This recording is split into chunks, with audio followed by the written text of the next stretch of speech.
with a beautiful woman, Musarat Misbah.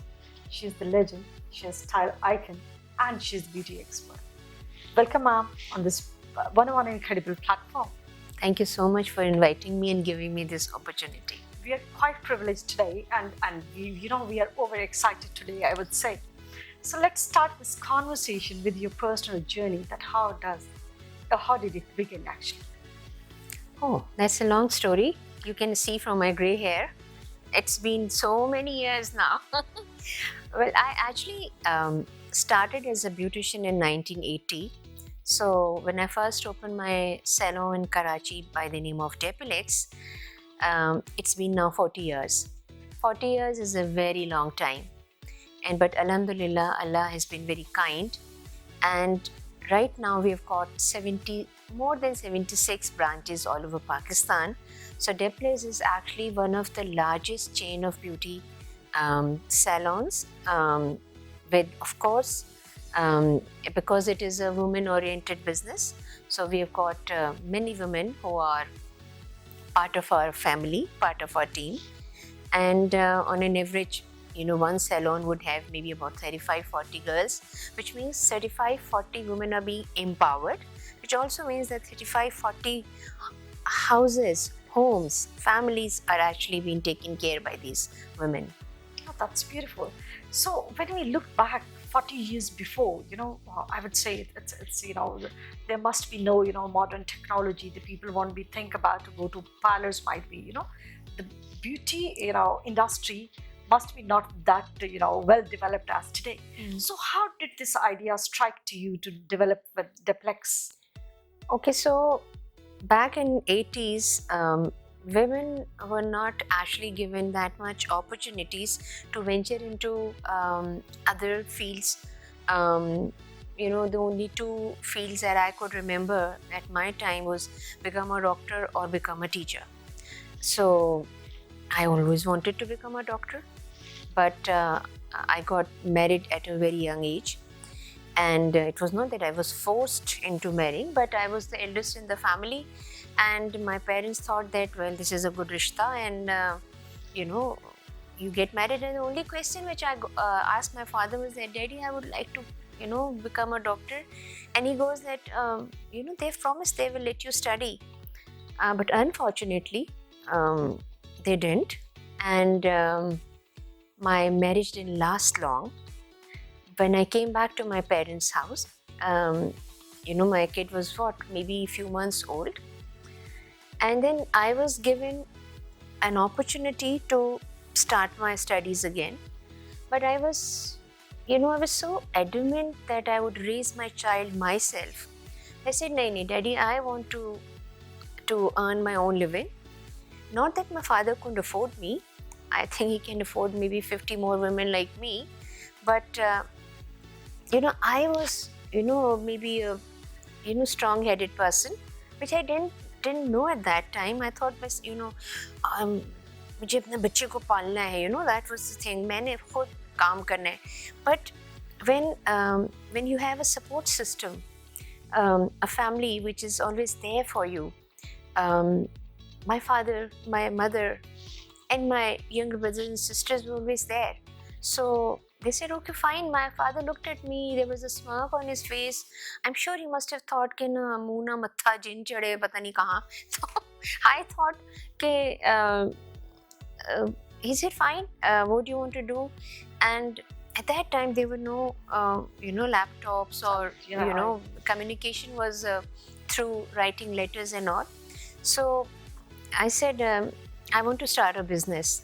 So we wrote to different colleges in UK, and so the first reply was from a beauty school.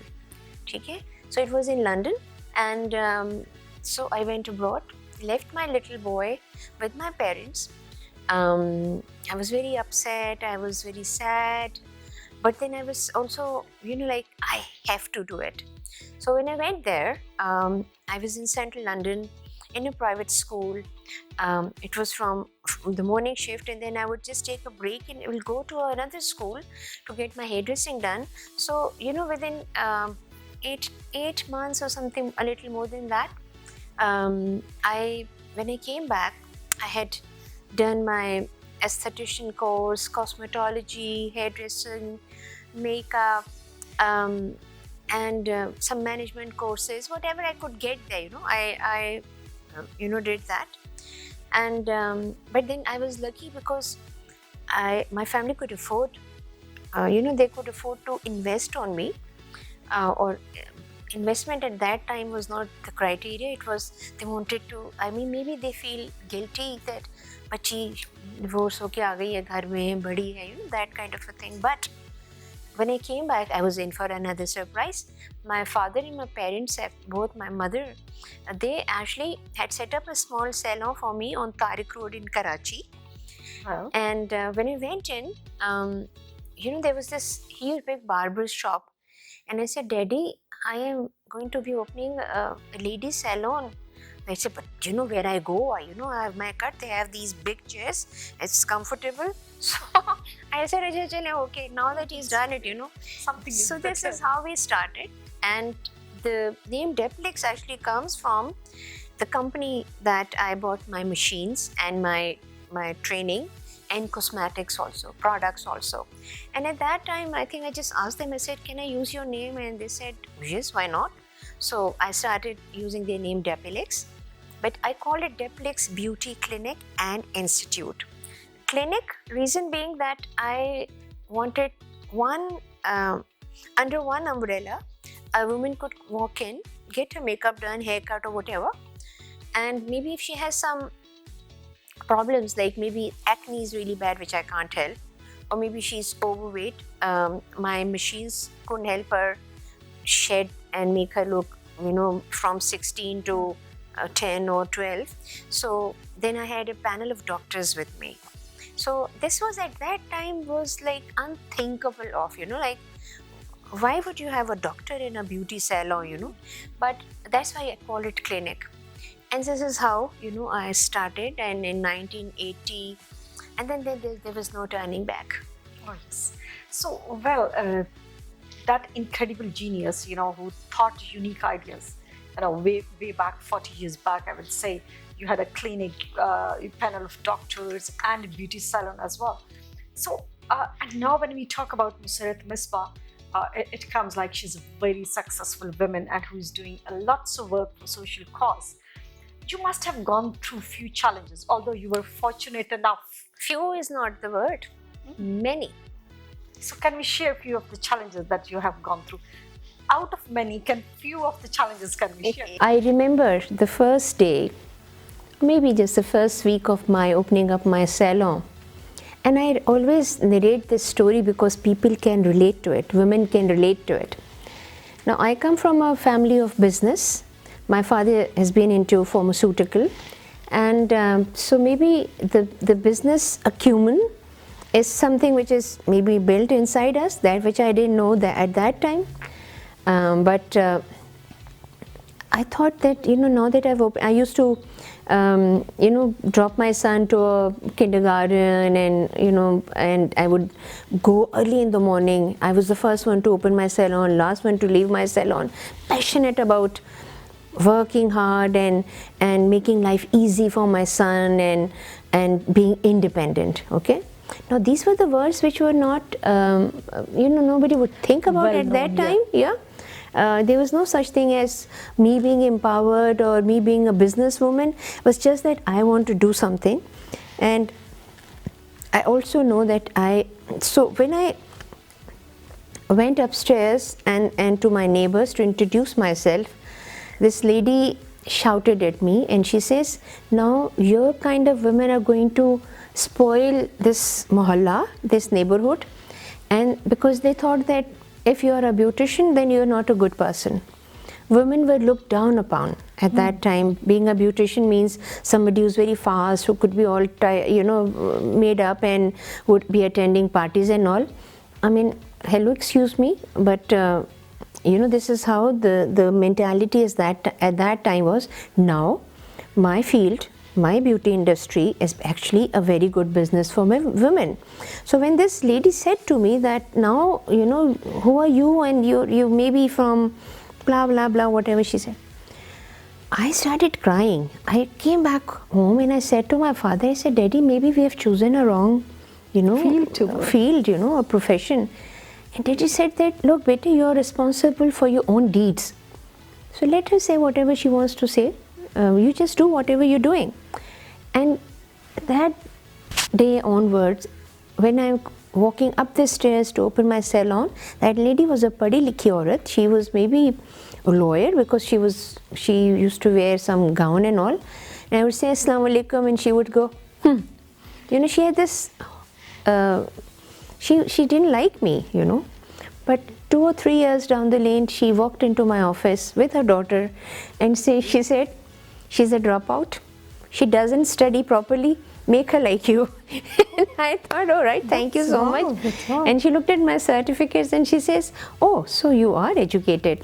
Now, what has happened is that during that time, I did finish my graduation, my inter, and then whenever we used to go out of the country on our family holidays and all, if my family is visiting and they are going to parks and cinemas and all, I would pick up small courses because I wanted to learn more.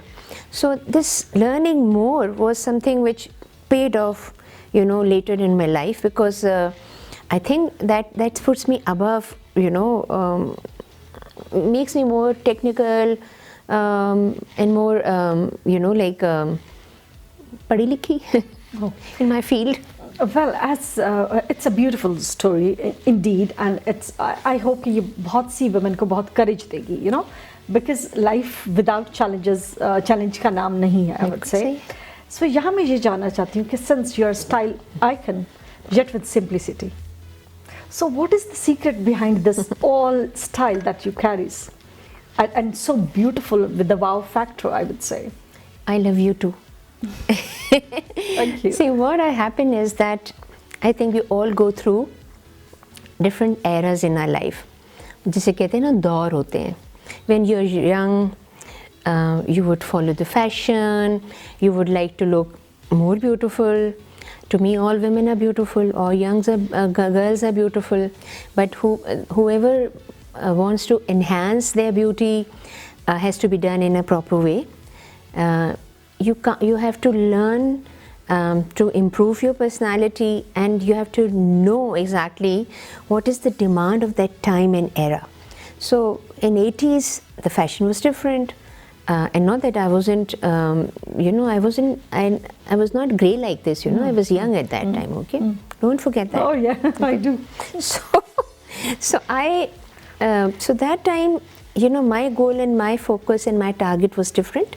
So I maybe behaved and I was living the way, things were there. And then with time, you become mature, and you also realize that there are more things around you, issues, because when I got divorced and when I started working, I thought it was the end of the world. How can I live? How would I pass my life? I was so young. But then, when you get into the practical life, and you meet people, then you see the challenges of other women, other people around you who are maybe in much more worse condition than yourself, and you say, thank you, Allah Ta'ala. And that's what I have learned in my life, that I always thank. Even if I hit my elbow, I said, thank you, Allah Mia, because can you imagine if I had hit badly, and what if it was a broken elbow? तो आज मैं ऐसे बैठी हुई होती आपके पास है ना. देखो मैं हाँ. So I have to say thank you to Allah Ta'ala all the time. So with the passage of time, I was maybe way ahead of my time also. I'm not a MBA person, कि मैंने Masters of Business Administration किया हुआ. But yes, I have eyes, and I've got akal, and I know how to use it.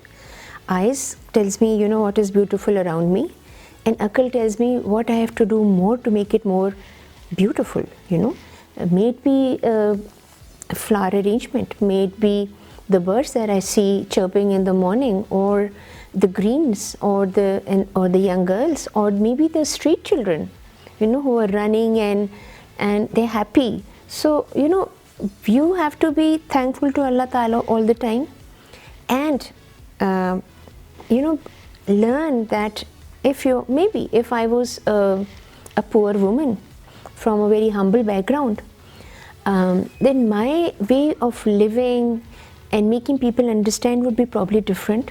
But then Allah Ta'ala has given me eyes and akal, so I would use it to improve myself. People who don't improve themselves, women who think, हाय मैं औरत हूँ, मैं क्या कर सकती हूँ, हाय मेरे साथ जुल्म हो रहा है, होता है because you're living in a maybe in an environment जहाँ पर ये चीज़ें are accepted. You know, your mother was beaten up, so you will be beaten up by your husband, or you will tell your child that कुछ करना नहीं, मरोगी तो फिर उस घर से निकलोगी. So these kinds of things have now slowly and gradually changed. So I have also changed. I have also matured. I was mature maybe at that time also to not to take my divorce as a taboo, which it was at that time, not to give in, and not to feel dejected and a failure. Even if I was a failure, look, you know, Allah Ta'ala has given me so much more. So, you know. Well, you're mesmerizing me at the moment, and I'm getting emotional too, I would say. You did absolutely a wonderful job that you only not, give up, divorce was a taboo exactly at that time. And still I would say to some extent it is taboo. So you're not only beautiful from outside, you're a beautiful soul too. That's my makeup. So that's your expertise too, I would say, all right? So here I would like to know your journey towards Smile Again Foundation. So, like I told earlier also, you have different eras in your life, you know, and you behave, act, feel responsible, and you would like to be, maybe you have some goals, you have some targets, and you want to achieve it. And this is in 2003 when I was at the peak of my business. My business was flourishing, and my children were going to good schools. I had no problems actually. It's only when you see the problems which are there in your life and that you have overcome, and then you see people around you, because you have overcome your problems and you have problems which are around you, and you say, hello, can I not do anything to maybe help them, to maybe eradicate something and make it look more better, beautiful. So one fine day, this young girl walked into my office. She was covered up, she was clad in a burqa, and she said to me, I was about to leave my office. I was the last person, as I said, first to enter and last to leave. So I said to her, she said, I want your help. And I said, come tomorrow. And she says, नहीं, आप जो इतनी बड़ी beautician हैं, मुझे ठीक करें. And I was taken aback, why would somebody talk to me like this? And then when she removed her veil, I was going out, I was leaving my premises, and I sat down because I thought I have no life left in my legs. I was so wobbly. And this girl who was in front of me was actually a woman without a face. She had one eye missing. There was a hole instead of a nose. Her neck and chin were contractured. And I was quiet. And I said, आप बैठिए, आपको क्या हुआ है? And she goes, somebody has thrown acid on her face. I made her sit at the reception, and I went into my office to, I just couldn't believe it, what I was seeing, what I was hearing, and I didn't even know what to do for her. So I said to Allah Ta'ala, I thank Allah Ta'ala, that thank you Allah Mia for giving me this opportunity to help somebody, and also I thank Allah Ta'ala that has given me so much that I never felt this way. I went out and I told her that I'll have to take you to the hospital, so come tomorrow. And she said, I don't have a place to sleep. And I have to admit that I was a little weak at that time. I thought, what if somebody was following her, and whoever has thrown acid is actually after her? if I take care of her and take her home with me, what if I get the same, treatment? So I regret this fact now, today, because my strength and my belief in Allah Ta'ala was there at that time also, but now it is more. Okay? So I made her sleep there at night, and like I said, I prayed and I repented, and I was thankful also, grateful also, and the next morning I took her to the hospital. And while I was thinking about her, and after a week or so, I said that maybe it is time that I could help not just one person, I could actually help few more girls, because I have got money enough to help this girl and few more. So after 15-20 days, I placed an advertisement in the newspaper saying that if you're acid or kerosene oil burnt victim, come to Depiex on such and such date, and there will be a free medical camp. Now I was in for another shock. There were 42 women, girls, children who walked in that day. 42 girls, women who've been burnt recently, women who've been burnt maybe 20 years back. Some of the wounds were raw, some of them have gotten so dried that it gets contractured.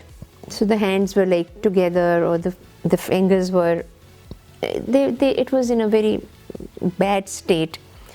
So I said to Allah Ta'ala, I said, Allah, I wanted few girls, I can't help all of these girls. But then I later realized that, and of course I knew that time also, that Allah Ta'ala gives you only that much which you can sustain, which you can take care of. So this is how Depiex Smiling and Foundation started. And then in 2005 I got it registered. And now from 2003, when the idea was conceptualized, till today we've got more than 760 victims registered with us, who've been either burnt with acid or kerosene oil, accidental cases also, because I realized that there are times when women are thrown acid and children are also around, so they also become part of that vengeance, that act, or sometimes they actually burn them alive, and if they are alive, then we help them. So this is how we started working for these women. As you're working for the women to uplift them in the society, and you're doing a great job for acid victims, I would say. So does government helping Smile Foundation or providing any sort of support? Government state is aware of the fact that this is one of the crime. To me it is one of the most heinous domestic violence. But they have got other, maybe they think that they've got more issues which are more important. I do get appreciated by them. I do get awards, rewards, medals, but I appreciate that.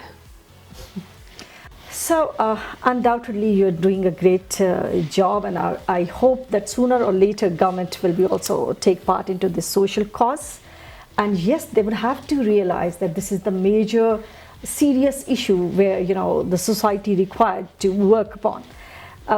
हम बहुत intense sort of conversation में जा रहे थे. अभी आपने बहुत awards लिए हैं. You have got the Pride of Performance Award from the government of Pakistan. You have got some international awards as well. Okay, so I just want you to share those moments when you first time got Pride of Performance. That must be a biggest moment of your life. Yes, it was. This is actually the first step that somebody know. So the government has actually amended some laws to help these women. We are working on how to stop the domestic and commercial sale of acid, not stop but regulate. We're working on that. So government has taken initiative, which is amazing. But like I said, that there are much more bigger issues than maybe women. Although women constitute more than 50% of our population, But one day, things would be better, much better. Coming back to the awards, from Pride of Performance to international awards by different countries, and like Lux Award, to make the conversation a little lighter. When somebody gives you a Lifetime Achievement Award, it only shows two things. You have reached that time in your age where they think that you can't do anymore, or they say, well, all right, now this time we give her this award, and she's off our back. So Lifetime Achievement Awards are actually, again, encourages you. It not only encourages me, it's not going to stop me from working, but maybe it gives an idea to the upcoming generation, younger generation, to work as hard as I have worked to gain this, and I'm not saying that young generation is not doing good.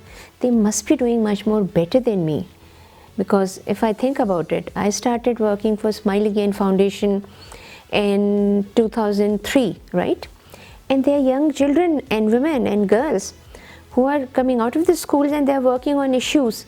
So I think that they are much more ahead of me. Thank God, that they are actually aware of the fact that there are issues pertaining to maybe water, environment, women, honor killing. There's so many. So everyone is putting in their efforts and everyone is pulling in, so which is a good sign.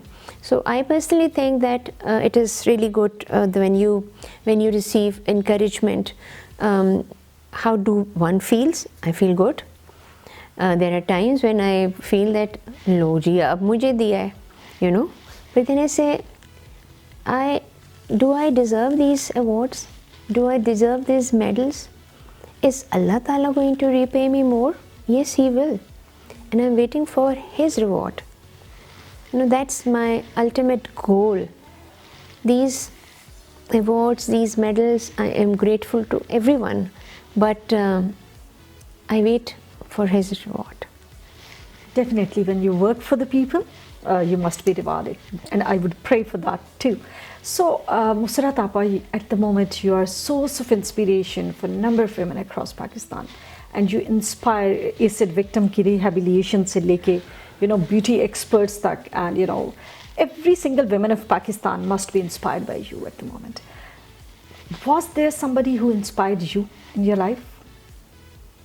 I think my inspiration keeps changing, because my goals and my targets also keeps changing. When I started, my goal was to take care of my son, and at that time my parents were my inspiration, because they were the one who gave me all help and support and boosted me. Then later on, when I started teaching the girls, because and like I said, that it was Depiex Beauty Clinic and Institute, so started teaching girls after 1 year of my starting this salon. So there were girls, young girls or girls from very humble background who would never get an opportunity to go abroad.